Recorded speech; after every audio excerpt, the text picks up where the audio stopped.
দেবী সীতা, হয়তোবা ত্রিজটার সন্দেহ সত্য। দশানন লঙ্কেশ্বরের পরে রাক্ষসকুলে সব থেকে শক্তিশালী যোদ্ধা যুবরাজ মেঘনাদ। উনি ইন্দ্রজিৎ, ওনাকে পরাজিত করা খুব কঠিন।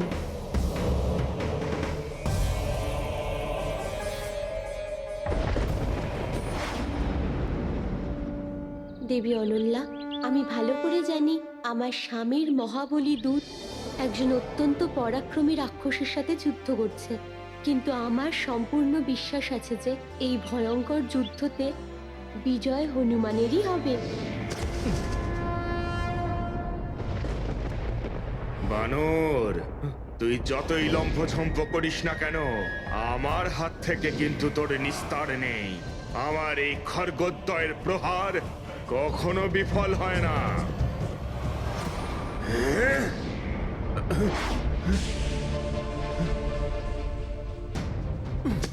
ওকে পরাজিত করবার পূর্বে ওর খড়গ দুটোকে নষ্ট করতে হবে।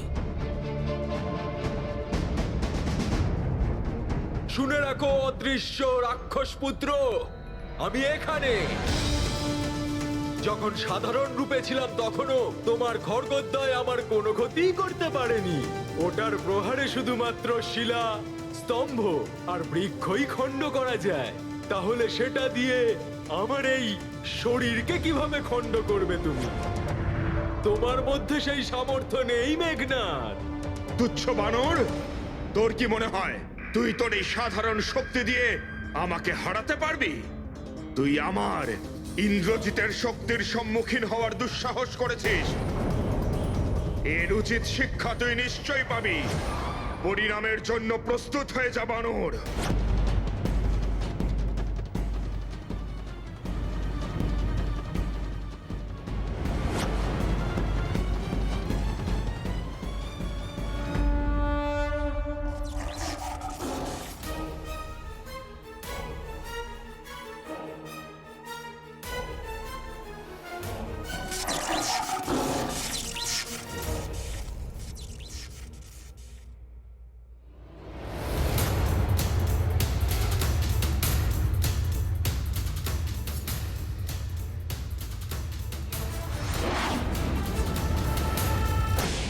এই বানর তো আবার বেঁচে গেল।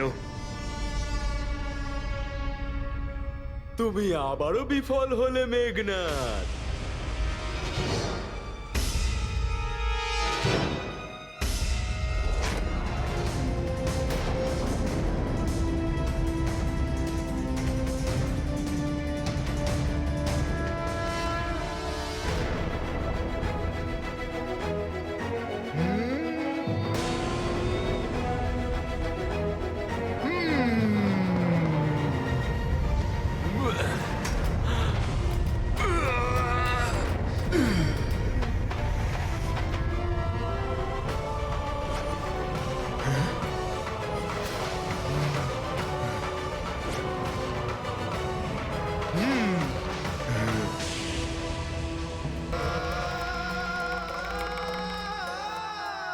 মেঘনাদ,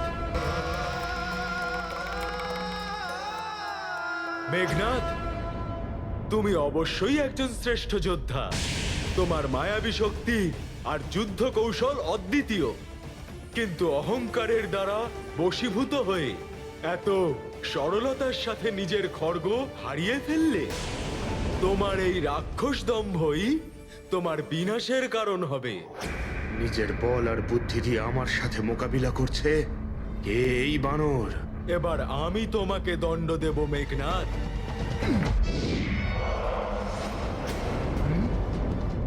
ও তো পুনরায় অদৃশ্য হয়ে গেল।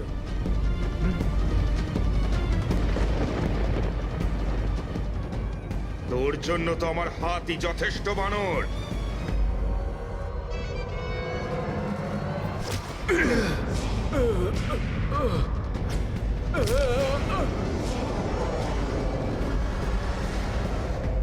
দুষ্ট বানর, লঙ্কার 3 মূল্যবান রত্নকে ধ্বংস করার মতো অপরাধ করেছিস তুই। প্রথমে আমার পিতাশ্রীর অশোক বনকে তুই ছিন্ন ভিন্ন করেছিস। আমার মাতার প্রিয় পুত্র অক্ষকুমারকে বধ করে আমার মায়ের কোল খালি করেছিস তুই। আর এখন আমার প্রাণের চেয়েও প্রিয় খর্গ, সেগুলোকে নষ্ট করার অপরাধ করেছিস তুই। ভয়ানক দণ্ড দেব তোকে আমি, ভয়ানক দণ্ড। ক্রোধবশত আমার সম্মুখে নিজের মুখ দৃশ্যমান করেছে, কিন্তু ও পুনরায় অদৃশ্য হয়ে যাওয়ার আগে ওকে দৃশ্যমান রাখার উপায় আমাকে বের করতে হবে।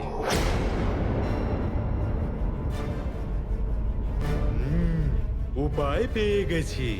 এবার ওকে অদৃশ্য হয়ে আর আমার উপরে আক্রমণ করার সুযোগ দেব না।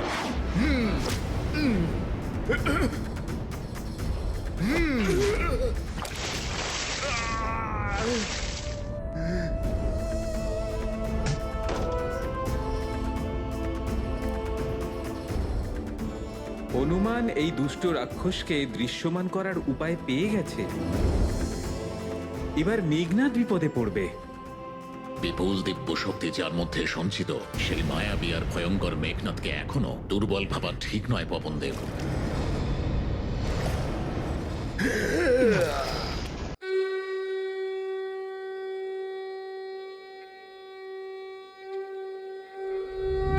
কোটি চাকরি উদ্যানে ঝেপাবে উত্তরে করে মল্লা দিশারি খাদ্রনু ক্রোধে উৎপাতিলা বলে আনিলা মাগুতি নেলা আলা গেলা মনগতি মনাশি ডাকিলে মাগে গতিশী তুলনা নশে রূপী মহারুদ্র বজ্র হনুমান মারুতি বনারি অঞ্জনী সুত রামদূত প্রভঞ্জনা মহাবলী প্রাণদাতা সকলং উঠবি বলে উপকারী দুঃখহারী দুষ্ট মেঘনাদ, এবার তোমার প্রত্যেক প্রহারের উচিত জবাব দেবে এই রামদূত হনুমান। জয় শ্রীরাম।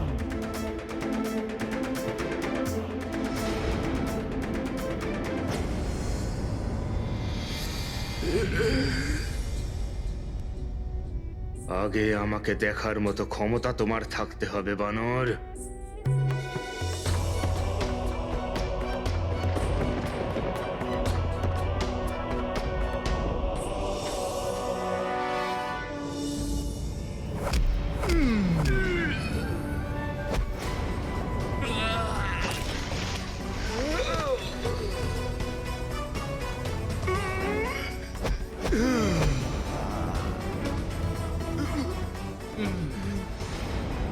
এই কি, ও তো আমাকে দেখতে পাচ্ছে।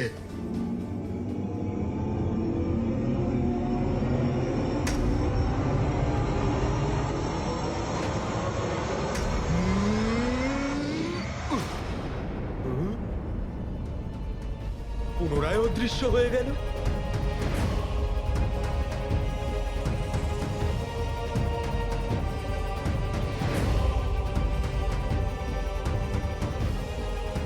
প্রথমে তুমি অদৃশ্য ছিলে মেঘনাদ, কিন্তু এখন কাদা লেগে যাওয়ার ফলে আমি দেখতে পাবো তুমি কোন দিক থেকে আসছো।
এবার কোথায় পালাবে শুনি?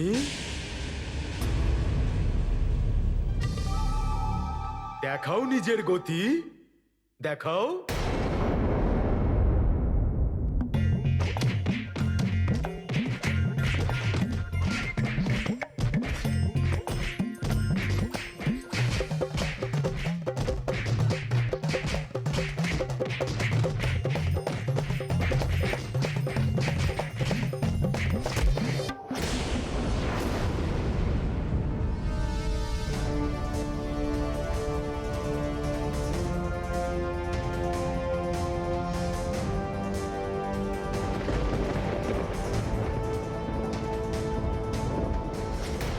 তা হতে পারে দেবরাজ, কিন্তু আজ হনুমানের দ্বারা এই দুষ্ট মেঘনাদ দেবতাদের ওপরে করা ওর সমস্ত অত্যাচারের শাস্তি পাবে।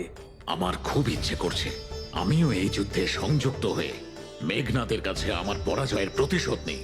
আপনি চিন্তা করবেন না দেবরাজ, হনুমান একাকী এই দুষ্টের জন্য যথেষ্ট।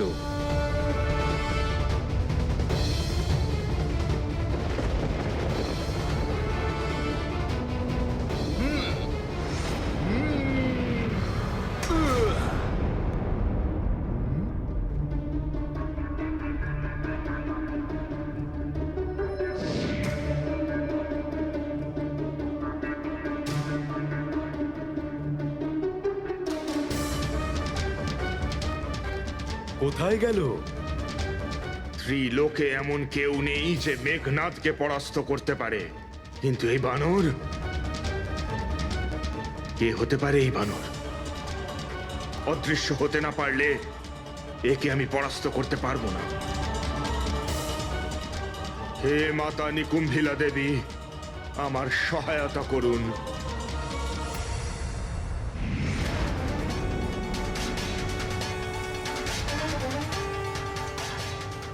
যদি এই বানর আমাকে হাতে পায় তাহলে হয়তো আমাকে ও শেষ করে দেবে। আমার উপর আক্রমণ করার কোনো সুযোগ ওকে দেওয়া যাবে না।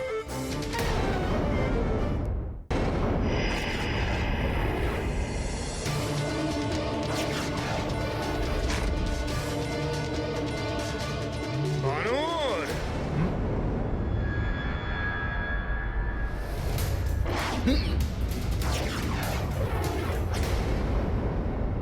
এসো মেঘনাদ, কোথায় লুকিয়েছিলে? এই রাম ভক্তকে দেখে তুমি ভয় পেয়ে গেছিলে নাকি? নিজেকে তো তুমি একজন মহান যোদ্ধা বলো, তাই না? বানর, তোর মৃত্যু এবার আমার হাতেই হবে। এসো, আবারও এই রাম ভক্ত তোমার সমস্ত ভ্রম দূর করে দেবে।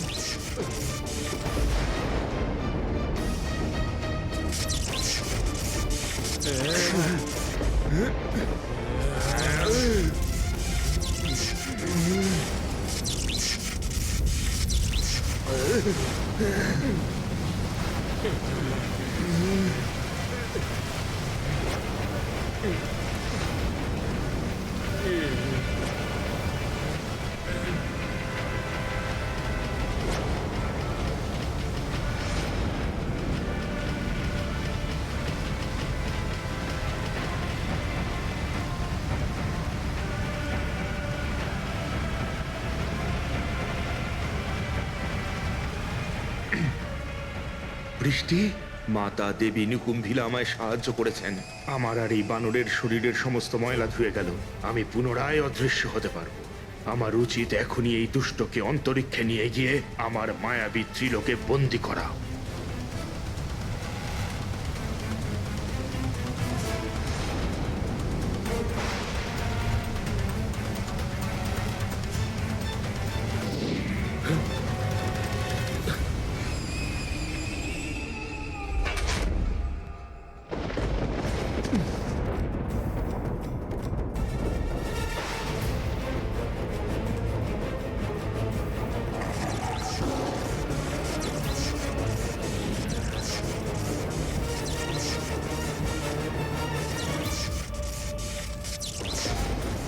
এই মায়াবী রাক্ষস নিজের রথ নিয়ে আবার কি করতে চাইছে?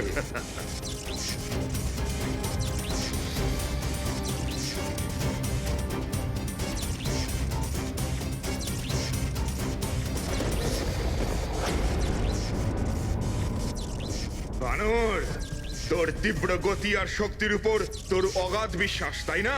তাহলে আয়, আমাকে ধরে দেখা, অন্তরিক্ষে যুদ্ধ করে আমাকে হারিয়ে দেখা।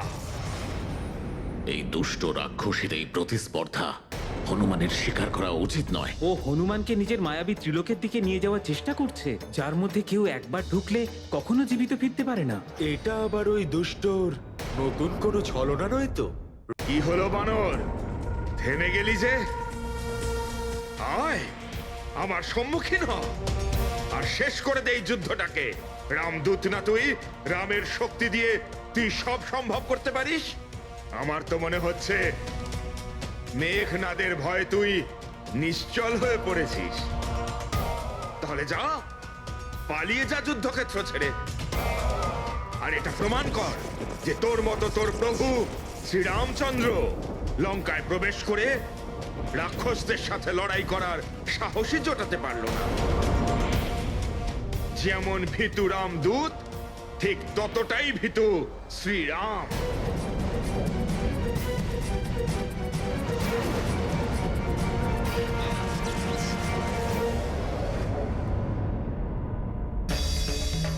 প্রভু শ্রীরামের অনাদর কখনোই হনুমান সহ্য করবে না।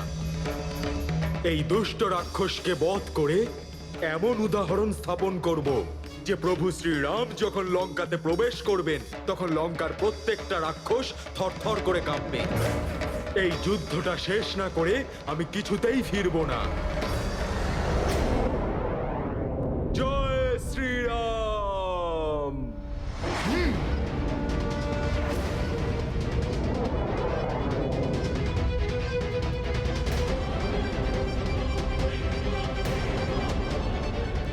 আমার ছলনা সফল হয়েছে। এবার এই বানরের বিনাশ সময়ের অপেক্ষা। তোমার দ্রুত গতিও তোমাকে হনুমানের কাছ থেকে বাঁচাতে পারবে না মেঘনাদ।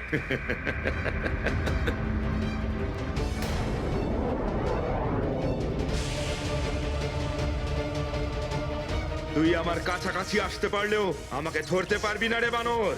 আমি শীঘ্রই তোমার কাছে পৌঁছে যাব।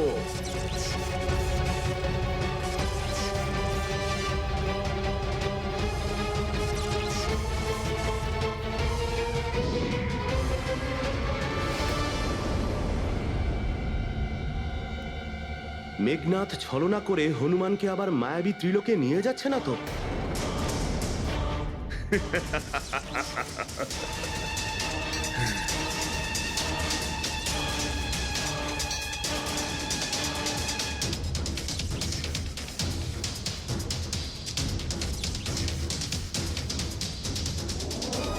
আরে, এই রক্তবর্ণের লঘু গ্রহপুঞ্জ হঠাৎ করে সামনে কোথা থেকে চলে এলো? মেঘনাদ আবার আমার সামনে থেকে উধাও না হয়ে যায়।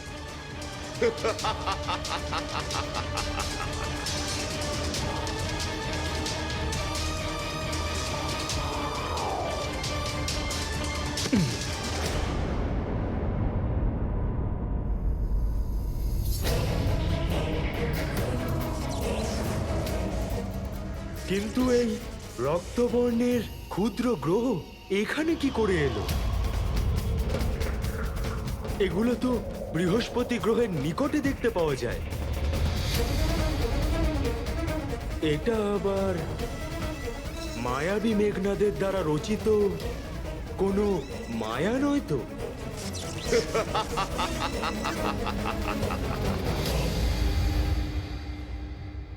অবশ্যই মেঘনাদ আমার সাথে কোনো ছলনা করছে। আমায় শীঘ্রই এই ক্ষুদ্র গ্রহগুলোকে ধ্বংস করতে করতে ওপারে পৌঁছতে হবে। জয় শ্রীরাম।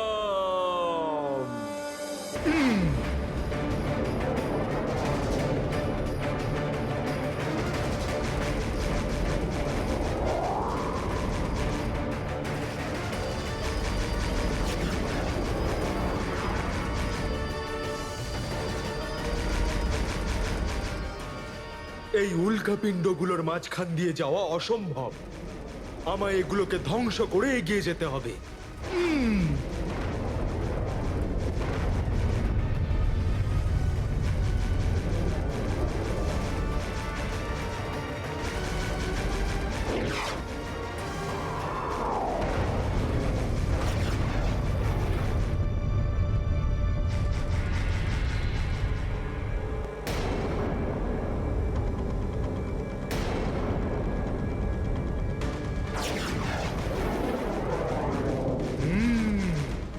তাহলে এটা মেঘনাদেরই কোনো মায়াবী জাল, যেটাও আমার জন্যই বুনেছে।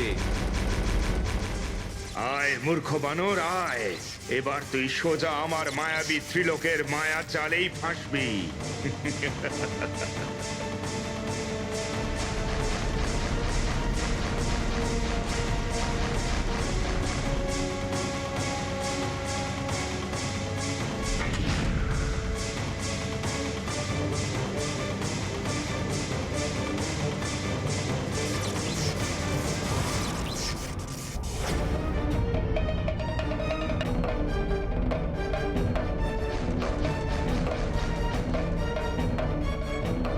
হে মায়াবী কপাল, যখনই ওই বানর আমার মায়াবী গ্রহে প্রবেশ করবে, ওকে আমার মায়াবী ধোঁয়ার ঘেরাটোপে ফাঁসিয়ে ভ্রমিত করে দাও।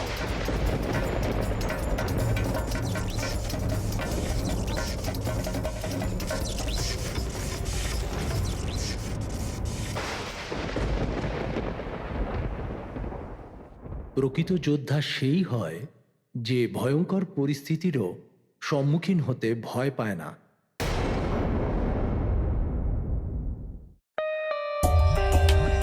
For more updates, subscribe to our channel, click the show links and enjoy watching the videos.